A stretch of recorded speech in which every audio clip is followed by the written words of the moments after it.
മാഷ് ജനിച്ചു വളർന്നത് പാവർട്ടിയിലാണല്ലോ. അതിന് ചുറ്റുമുള്ള പ്രദേശങ്ങൾ, അതായത് ചൂണ്ടല്, എളവള്ളി, മുല്ലശ്ശേരി, കണ്ടാണശ്ശേരി, വെങ്കിടങ്ങ്, അങ്ങനെയുള്ള പ്രദേശങ്ങളിലാണ് നമ്മളുടെ വോട്ടർമാർ വരുന്നത്.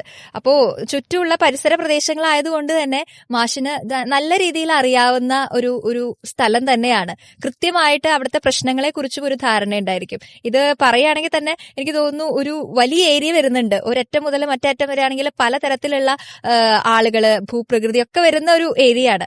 അപ്പോ അവർ നേരിടുന്ന പ്രശ്നങ്ങളും അതുപോലെ വളരെ വ്യത്യസ്തമാണ്. അപ്പൊ ഇത്രയും അടുത്തറിയുന്ന ആളുകളും പ്രദേശവും ഒക്കെ ആയതുകൊണ്ട് തന്നെ മാഷിന് വ്യക്തമായിട്ടുള്ള ഒരു ധാരണ ഉണ്ടായിരിക്കും അവിടെ ആളുകൾക്ക് എന്ത് വേണം, എന്തൊക്കെയാണ് അവരുടെ അത്യാവശ്യങ്ങൾ എന്നുള്ള കാര്യങ്ങളൊക്കെ. ശരിയല്ലേ? ശരിയാണ്.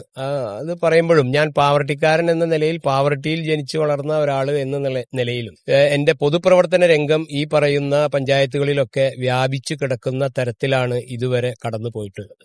വിദ്യാലയങ്ങളായാൽ തന്നെ ഏനാമാവ് സ്കൂളിൽ ഞാനുണ്ടായിരുന്നു.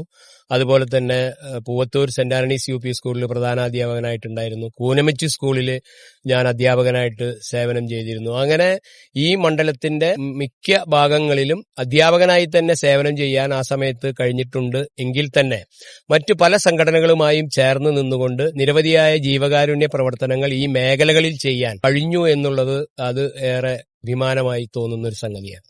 അതുകൊണ്ടൊക്കെ തന്നെ ആ മേഖലയിലെ ജനങ്ങളുടെ പ്രശ്നങ്ങൾ ഒരു പരിധിവരെ മനസ്സിലാക്കുന്നതിനും അതിനനുസരിച്ച് ചിന്തിക്കുന്നതിനും കഴിഞ്ഞിട്ടുണ്ട് എന്നാണ് എന്റെ ഒരു തോന്നൽ.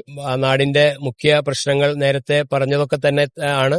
നമ്മുടെ കോൾ നിലങ്ങളിലെ വിഷയങ്ങളായാലും ഉപ്പുവെള്ളം കയറുന്ന ഈ റെഗുലേറ്ററുകളുടെ കാര്യമായാലും, എന്തിനേറെ പെരിങ്ങാട് പുഴയെ വനമാക്കി മാറ്റാനുള്ള സർക്കാരിന്റെ നടപടിക്കെതിരെ ഹൈക്കോടതിയിൽ ചോദ്യം ചെയ്യുന്നത് ഉൾപ്പെടെയുള്ള കാര്യങ്ങളിൽ ഇടപെട്ടുകൊണ്ട് മുന്നോട്ട് പോകുന്ന ഒരാളെന്ന നിലയിൽ ഇവിടുത്തെ ആവശ്യങ്ങൾ 100% ബോധ്യപ്പെട്ടുകൊണ്ട് അതിനനുസരിച്ച് പ്രവർത്തിക്കാൻ കഴിയും എന്നതുകൊണ്ട് കൂടിയാണ് ഈ ഡിവിഷനിൽ മത്സരിക്കാൻ ഞാൻ മുന്നോട്ട് വന്നത്. ചൂണ്ടലിലെ കാര്യമായാലും അതുപോലെ തന്നെ എളവള്ളിയിലെയും കണ്ടാണശ്ശേരിയിലെയും ഒപ്പം മുല്ലശ്ശേരിയിലെയും വെങ്കിടങ്ങിലെയും ഒക്കെ ഗ്രാമീണ റോഡുകളുടെയൊക്കെ കാര്യത്തിലായാലും ഈ അടുത്തുവരെ സമരരംഗത്ത് നിന്ന ഒരാൾ കൂടിയാണ് ഞാൻ.